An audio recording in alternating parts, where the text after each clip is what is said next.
राहुल गांधी की भारत जोड़ो यात्रा का पूरा रोड मैप सामने आ गया है और इस रोड मैप के जरिए साफ तौर पर राहुल गांधी लोकसभा की 100 सीटों को कवर कर रहे हैं। भारत में मणिपुर से लेकर के और मुंबई तक ये यात्रा जाएगी और इस यात्रा के नाम में भी बदलाव किया गया है। और जो लोग कह रहे थे कि अरुणाचल प्रदेश क्यों नहीं जा रहे हैं राहुल गांधी, अरुणाचल प्रदेश क्यों नहीं जा रहे हैं राहुल गांधी, क्या चीन से राहुल गांधी का कोई कनेक्शन है, कोई रिश्ता है, तो अब इस यात्रा के अंदर अरुणाचल प्रदेश को भी जोड़ दिया गया है। हालांकि कहने वाले तो कुछ ना कुछ कहते ही रहेंगे, लेकिन राहुल गांधी की भारत जोड़ो यात्रा को लेकर के आज कांग्रेस पार्टी के अंदर बड़ी बैठक हुई। मल्लिकार्जुन खड़गे उस बैठक में मौजूद थे, शामिल थे, और उस बैठक में जो कुछ फैसला लिया गया वो मैं आपके सामने रखूंगा। लेकिन सबसे पहले मैं चाहता हूं कि जो मैप अभी क्लियर हो गया है, साफ हो गया आधिकारिक तौर पर, और कौन कौन से बड़े राज्यों से और कौन कौन से जो है वो बड़े जिलों से होती हुई यात्रा निकलेगी, सबसे पहले आप वो देख लीजिए, और उसके बाद में किस राज्य में कितने दिनों तक यात्रा चलेगी ये मैं आपको बताता हूं, और कितनी सीटों को ये यात्रा जो है वो कवर करेगी उसको भी जरा समझिएगा। लेकिन सबसे पहले भारत जोड़ो यात्रा का ये मैप आप समझिए, और इसके जरिए तस्वीर जो है वो काफी हद तक साफ हो जाती है। ये भारत जोड़ो यात्रा का मैप जो है वो आपके सामने है, और इस भारत जोड़ो यात्रा के मानचित्र को अगर देश भर का जो पूरे देश के अलग अलग राज्यों का जो मानचित्र यहां पर दिख रहा है, तो इसके जरिए जो शुरुआत हो रही है सबसे पहले इंफाल से। मणिपुर की राजधानी इंफाल से शुरुआत हो रही है। मणिपुर की राजधानी इंफाल से शुरुआत होगी और उसके बाद में यात्रा जाएगी कोहिमा में। कोहिमा के बाद में जोराहट के अंदर ये यात्रा जाएगी, और पहले मानचित्र आप दिखाइए थोड़ी देर के लिए। तो उसके बाद में यात्रा फिर अरुणाचल प्रदेश के ईटानगर में, किस राज्य में कितने दिन ठहरेगी, कितने किलोमीटर ठहरेगी, वो फिर हम बाद में देखेंगे। लेकिन पहले जरा मैप को समझ लीजिए। ये यात्रा पहले मणिपुर से फिर नागालैंड की राजधानी कोहिमा के अंदर ये जा रही है। फिर ये यात्रा अरुणाचल प्रदेश में जाएगी, और अरुणाचल प्रदेश से फिर यात्रा जो है वो असम के अंदर एंटर करती है। असम के अंदर एंटर करेगी और असम में 8 दिनों तक यह यात्रा रहने वाली है। नॉर्थ ईस्ट में सबसे बड़ा राज्य असम, और वहां पर 8 दिनों तक यात्रा रहेगी। और असम के बाद में फिर सिलीगुड़ी होते हुए जो है ये यात्रा पश्चिम बंगाल में आएगी। सिलीगुड़ी जो है वो चिकन नेक जो कहा जाता है, भारत की चिकन नेक आप समझते हैं, मैंने कई बार आपको समझाया, जब डोकलाम का जिक्र करते हैं तो चिकन नेक का जिक्र होता है। तो ये जो चिकन नेक है, इस चिकन नेक से जो है वो यात्रा सिलीगुड़ी से होते हुए फिर ये यात्रा वो नीचे आती है, और पूर्णिया के अंदर बिहार में यात्रा रहेगी, और बिहार से फिर जो है वो बंगाल में यात्रा नीचे की तरफ आएगी।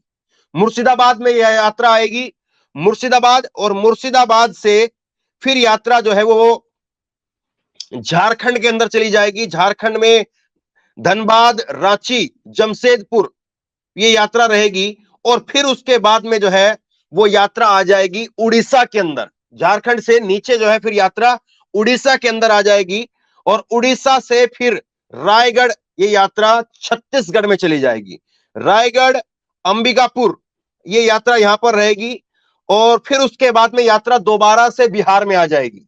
बिहार में यात्रा आएगी जहां पर सासाराम में यात्रा रहेगी। सासाराम से फिर यात्रा जो है वो उत्तर प्रदेश में आ जाएगी, और उत्तर प्रदेश में सबसे ज्यादा 11 दिनों तक 1000 किलोमीटर से ज्यादा का सफर उत्तर प्रदेश में यात्रा तय करेगी।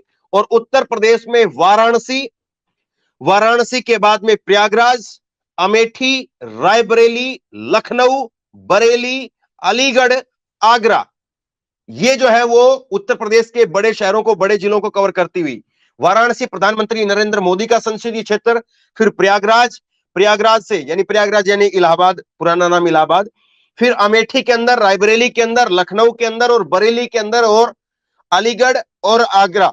तो कुल मिलाकर के ये उत्तर प्रदेश के करीब करीब 9 जिलों को ये यात्रा 9 बड़े जिलों को, हालांकि बीच के जो जिले हैं उसमें किस तरह से रहेगी अभी उसकी डिटेल और आएगी, लेकिन जो बड़ा अभी जो बड़े जो 9 जिले आए हैं, 9 पॉइंट आए हैं, वो आपके सामने है।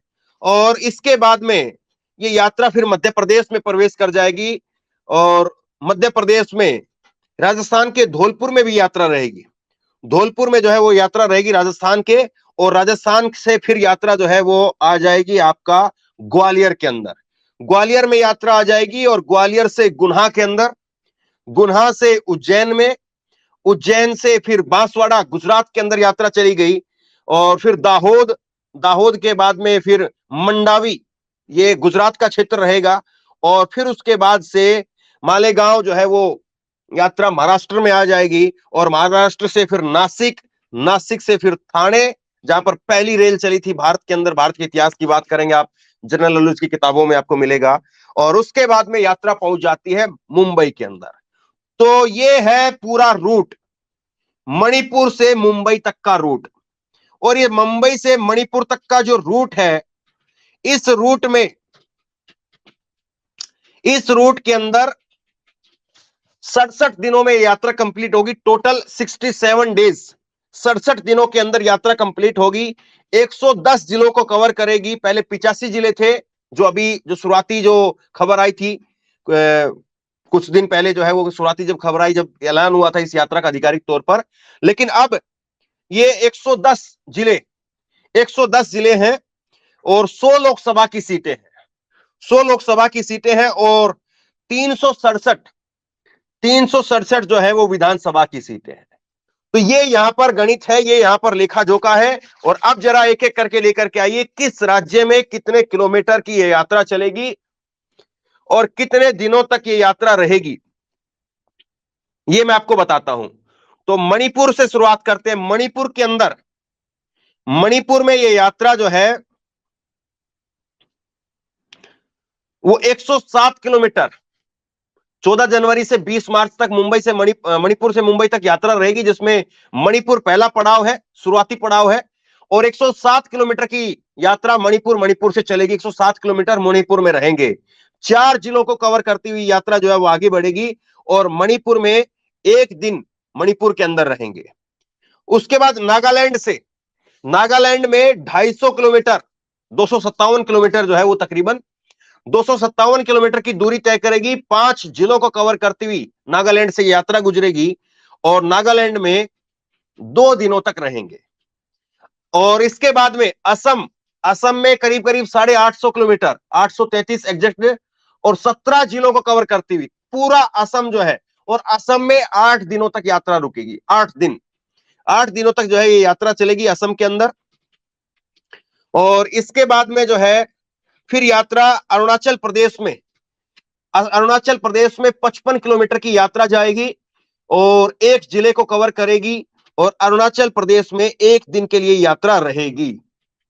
इसके बाद में मेघालय, मेघालय का 5 किलोमीटर की दूरी टच करते हुए जो है वो बॉर्डर स्टेट है मेघालय, तो टच करती हुई जो है वो यात्रा आगे बढ़ेगी और एक दिन के लिए मेघालय में रहेगी। वेस्ट बंगाल, पश्चिम बंगाल में फिर यात्रा आ जाएगी, और पश्चिम बंगाल में यात्रा 523 किलोमीटर की सफर तय करेगी, 7 जिलों से होती हुई निकलेगी, और पश्चिम बंगाल में ये यात्रा वो 5 दिनों तक रहेगी। तो पश्चिम बंगाल की यात्रा का लेखा जोखा है। फिर उसके बाद बिहार आ जाइए आप। बिहार, बिहार के अंदर ये यात्रा 425 किलोमीटर की दूरी तय करेगी, 7 जिलों को कवर करेगी, और बिहार में ये यात्रा 4 दिनों तक चलेगी। तो ये बिहार का लेखा जोखा है। उसके बाद झारखंड के अंदर, झारखंड में 804 किलोमीटर की दूरी तय करेगी, 13 किलोमीटर का न 13 जिलों से होता हुआ यात्रा का जो है वो काफिला आगे बढ़ेगा, और झारखंड के अंदर 8 दिनों तक यात्रा रहेगी। और इसके बाद में उड़ीसा के अंदर 341 किलोमीटर का सफर तय होगा, 4 जिलों को जो है वो कवर करेगा, और उड़ीसा में कुल 4 दिन रहेंगे। उसके बाद छत्तीसगढ़ में 536 किलोमीटर की यात्रा तय होगी, 7 जिले होंगे, और छत्तीसगढ़ के अंदर 5 दिनों तक यात्रा रहेगी। और उसके बाद में यात्रा प्रवेश करती है सबसे बड़ा प्रदेश उत्तर प्रदेश, और उत्तर प्रदेश में सबसे ज्यादा दिन देखिए, जब पहली बार आई थी कन्याकुमारी से कश्मीर के लिए, तो ये कहा गया कि आपने उत्तर प्रदेश, तो सबसे बड़ा जो प्रदेश है, उसको तो आपने छोड़ ही दिया, उस पर तो आप जा ही नहीं रहे हैं। लेकिन उत्तर प्रदेश में ये यात्रा जो है वो 1074 किलोमीटर तक चलेगी, 20 जिलों को कवर करेगी उत्तर प्रदेश के अंदर। और उत्तर प्रदेश के 20 जिलों को कवर करती हुई ये यात्रा उत्तर प्रदेश में 11 दिनों तक रहेगी। सबसे ज्यादा दिन 11 दिन, 8 दिन फिर उसके बाद में असम में है और 8 ही दिन झारखंड में है। बाकी सबसे ज्यादा दिन जो है वो उत्तर प्रदेश में है। फिर उत्तर प्रदेश के बाद में यात्रा आती है मध्य प्रदेश में, करीब करीब 700 किलोमीटर, 698 किलोमीटर जो है वो मध्य प्रदेश में तय करेंगे। 9 जिलों से यात्रा निकलेगी मध्य प्रदेश के अंदर, और यहां पर 9 जिलों के 7 दिन यहां पर मध्य प्रदेश में गुजारेंगे, 7 दिन, एक सप्ताह। उसके बाद में राजस्थान के अंदर ये यात्रा जाएगी। राजस्थान में धौलपुर से टच करती हुई यात्रा 128 किलोमीटर की ये यात्रा वहां पर निकलेगी, 2 जिलों को कवर करेगी और राजस्थान में 1 दिनों तक या 1 दिन तक जो है वो यात्रा रहेगी। और इसके बाद में फिर ये यात्रा जो है वो गुजरात में प्रवेश करेगी। राजस्थान से यात्रा गुजरात में प्रवेश करेगी और गुजरात में करीब 450 किलोमीटर की सफर तय होगा, 7 जिले रहेंगे और गुजरात के अंदर 5 दिनों तक यात्रा चलेगी। महाराष्ट्र में ये यात्रा 480 दिन, करीब करीब 500 किलोमीटर तक ये यात्रा पैदल चलेगी, बस के द्वारा चलेगी। और उसके बाद में 6 जिलों को कवर करती हुई ये यात्रा आगे बढ़ेगी और 5 दिनों तक जो है ये यात्रा चलेगी महाराष्ट्र के अंदर। तो कुल मिलाकर के 6713 किलोमीटर, कुल 6713 किलोमीटर तय होंगे, 67 दिन लगेंगे, 110 जिले हैं, 100 लोकसभा की सीट है, 337 विधानसभा की सीटें हैं। तो ये लेखा जोखा है। राहुल गांधी 2024 के चुनाव से पहले इन 100 सीटों के ऊपर, अब जरा मैप दिखाइए फिर से बीच में, 100 सीटों के ऊपर यहां पर फोकस कर रहे हैं। लोकसभा की 100 सीटों के ऊपर फोकस कर रहे हैं और 100 सीटों पर फोकस करते हुए यात्रा जो है वो आगे बढ़ेगी। मणिपुर से मुंबई तक 14 जनवरी से यात्रा की शुरुआत होगी, मकर संक्रांति के दिन, और उसके बाद में 67 दिनों तक 20 मार्च तक ये यात्रा चलेगी।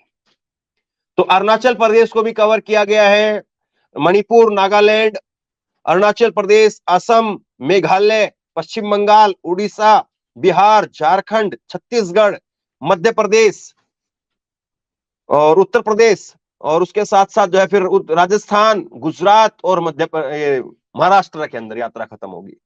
तो ये यात्रा का राहुल गांधी का रूट जो है वो अभी सामने आया है। बहुत सारे लोग कह रहे हैं कि ईवीएम हटाओ, देश बचाओ। ईवीएम जो है वो, अगर ईवीएम जब तक रहेगी तो राहुल गांधी को ईवीएम के लिए भी आवाज उठानी चाहिए। कुछ लोग जो है इस बात को भी ट्वीट कर रहे हैं, कुछ लोग लिख रहे हैं कि जननायक की ओर से राहुल गांधी जिंदाबाद, सत्यमेव जयते, ये सारी बातें जो है वो आप लोगों की तरफ से कमेंट किए जा रहे हैं। कुछ कमेंट मैं आप लोगों के ले रहा हूं। तो ये राहुल गांधी 200 सीट होने चाहिए। तो ये 200 सीट, एक जो है वो एक हमारे दर्शक लिख रहे हैं कि राहुल गांधी को 200 सीट कवर करनी चाहिए।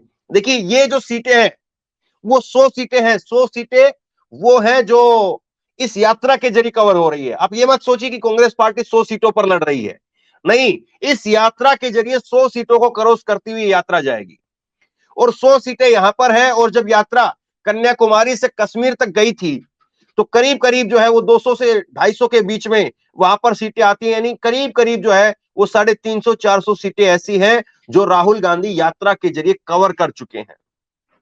तो 350 से 400 सीट है।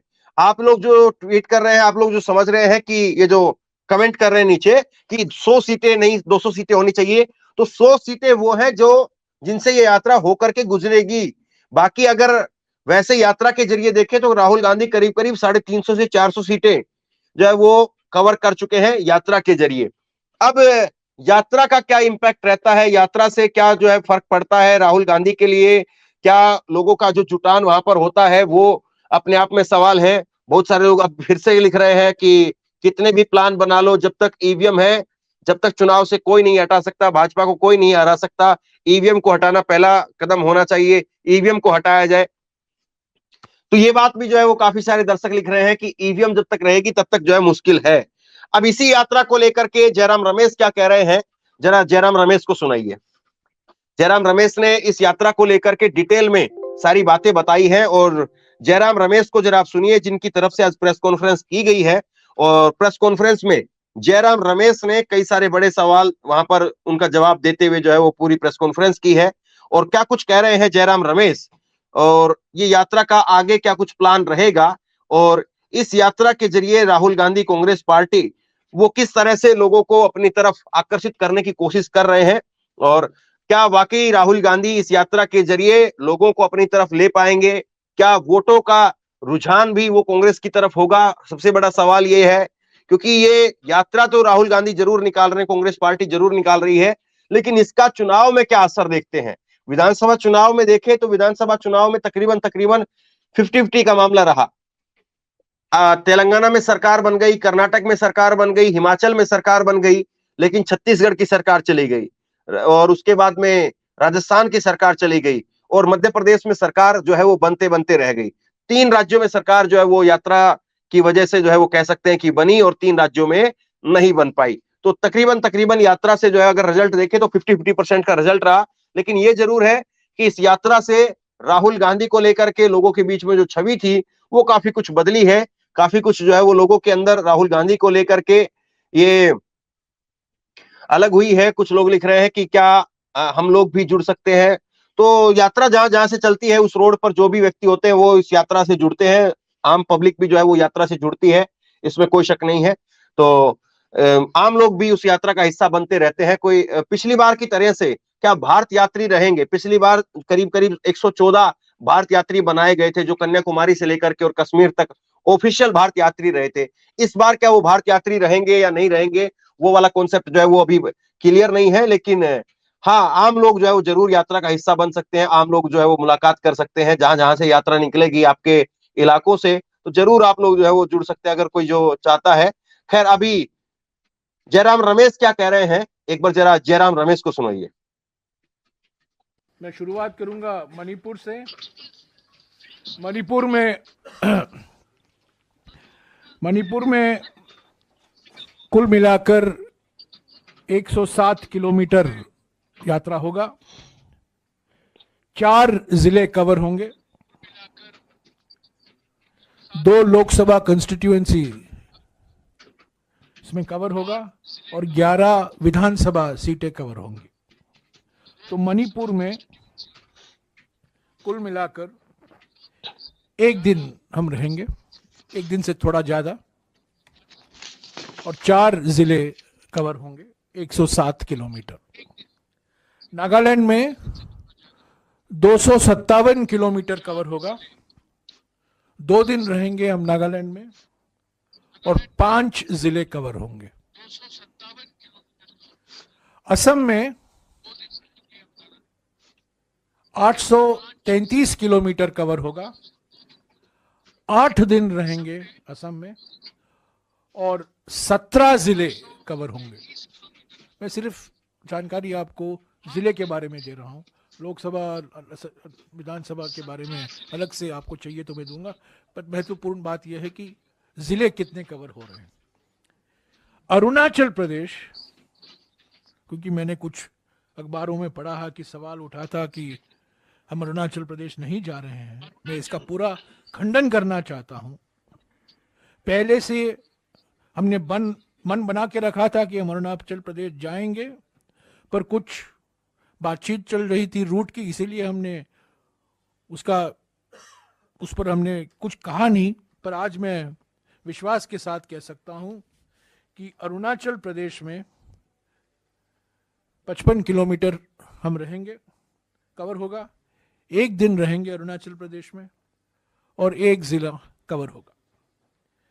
मेघालय में छोटा सा स्ट्रेच है, मेघालय में 5 किलोमीटर का, 1 दिन रहेंगे हम, और 1 जिला कवर होगा।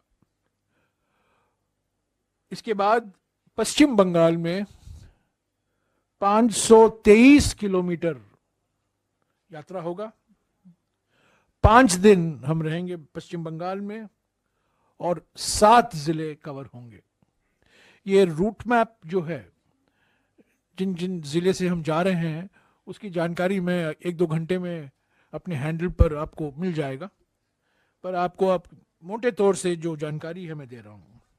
बिहार में 425 किलोमीटर भारत जोड़ो न्याय यात्रा होगा। 4 दिन रहेंगे बिहार में और 7 जिले कवर होंगे। झारखंड में 804 किलोमीटर लंबा होगा यात्रा। 8 दिन रहेंगे झारखंड में और 13 जिले कवर होंगे। उड़ीसा में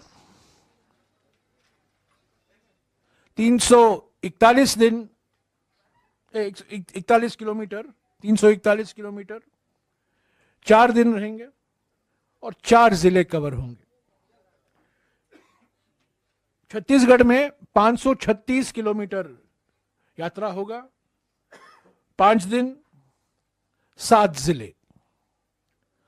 उत्तर प्रदेश सबसे लंबा समय उत्तर प्रदेश में यात्रा होगा। उत्तर प्रदेश में 1074 किलोमीटर यात्रा होगा। 11 दिन हम रहेंगे उत्तर प्रदेश में और 20 जिला कवर होगा, 20 जिले होंगे।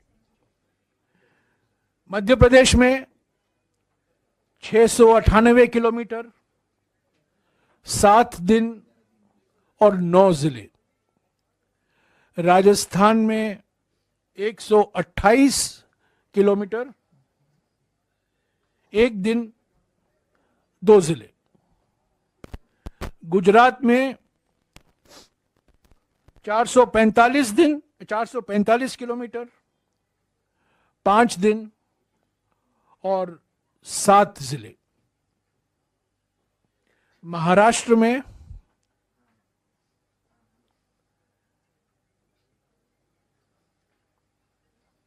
करीब 480 किलोमीटर, 5 दिन और 6 जिले। तो कुल मिलाकर सबको मिलाकर 6,713 किलोमीटर लंबा होगा भारत जोड़ो न्याय यात्रा। करीब 67 दिन का यात्रा होगा। 14 जनवरी से लेकर 20 मार्च तक। ये 20-21 हो सकता है, 1-2 दिन यहाँ वहाँ हो सकता है, पर मोटे तौर से ये मानकर चलिए कि शुरुआत 14 तारीख को तो जरूर होगा। मुंबई में 20 या 21 हो सकता है और कुल मिलाकर 110 जिले कवर होंगे। 110 जिले कवर होंगे। और मैं मोटे तौर से आपको बता दूं कि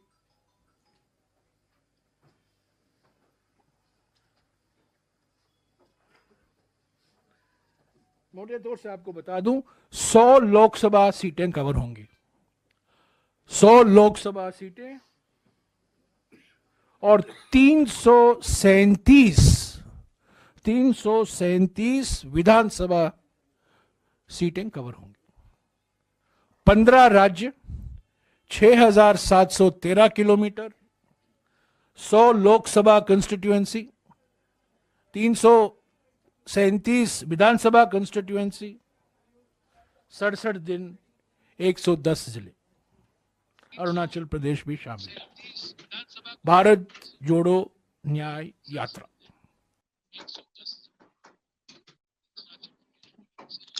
तो ये यहाँ पर जयराम रमेश इस बात को रख रहे थे और इस बार नाम रखा गया है भारत जोड़ो न्याय यात्रा। तो जो अभी 3-4 रोज पहले जब ऐलान हुआ था आधिकारिक तौर पर, तो भारत न्याय यात्रा इसका नाम रखा था, लेकिन फिर कहा गया कि भारत जोड़ो न्याय यात्रा रखा जाए। भारत जोड़ो जो था थीम थी, उस थीम को बरकरार रखा जाए और न्याय शब्द जो है उसमें रखा है। कि पिछली बार जब हमने बात की तो लोगों को बताया कि देश में किस तरह से जो है वो धर्म को लेकर के, जाति पाति को लेकर के और आर्थिक तौर पर जो है वो असमानता है। लेकिन इस बार हम कह रहे हैं कि न्याय देना पड़ेगा और न्याय की जो शुरुआत है हम मणिपुर से कर रहे हैं, क्योंकि मणिपुर को इस वक्त सबसे ज्यादा जो है वो न्याय की जरूरत है। मणिपुर लगातार पिछले 3 मई से वो जल रहा है। तो करीब करीब जो है वो मणिपुर में आप ये मान करके चलिए 7 से 8 महीने हो चुके हैं और अभी तक मणिपुर की अब वही कंडीशन है। तो राहुल गांधी वहां से मणिपुर से भारत न्याय यात्रा की शुरुआत कर रहे हैं और भारत न्याय यात्रा के जरिए वो 100 लोकसभा सीटों को, 337 विधानसभा सीटों को और 15 राज्यों को कवर करते हुए जो है वो ये यात्रा आगे बढ़ेगी। 20 मार्च को मुंबई के अंदर यात्रा का समापन होगा। उन्होंने कहा कि 20 से 21 भी हो सकता है, तो 1-2 दिन का वो आगे पीछे जरूर हो सकता है, लेकिन मोटे तौर पर ये खाका है। और कांग्रेस पार्टी अब कह रही है कि अब हम लोगों को भारत न्याय यात्रा के नाम पर जोड़ने का काम करें। तो बहरहाल कैसे, कहां तक, कितनी हद तक कांग्रेस पार्टी इसमें कामयाब हो पाती है, ये तो वक्त बताएगा। आप बताइए कि आप कांग्रेस पार्टी के इस भारत जोड़ो न्याय यात्रा से और इसके रूट मैप को देखते हुए 100 जिलों को जो कवर करने की बात कही जा रही है, इसको देखते हुए आपको क्या लगता है? कांग्रेस पार्टी इसमें कितना कामयाब होगी, लोगों का कितना समर्थन मिलेगा और 2024 के लोकसभा चुनाव के लिए क्या कुछ संभावनाएं हो सकती है? तो नीचे कमेंट बॉक्स में अपनी राय लिख करके जरूर बताइए। इस वीडियो को शेयर कीजिए, लोगों तक पहुंचाइए और इसी तरह की तमाम खबरों के लिए ऑनलाइन न्यूज इंडिया को सब्सक्राइब कीजिए। आपका बहुत बहुत धन्यवाद।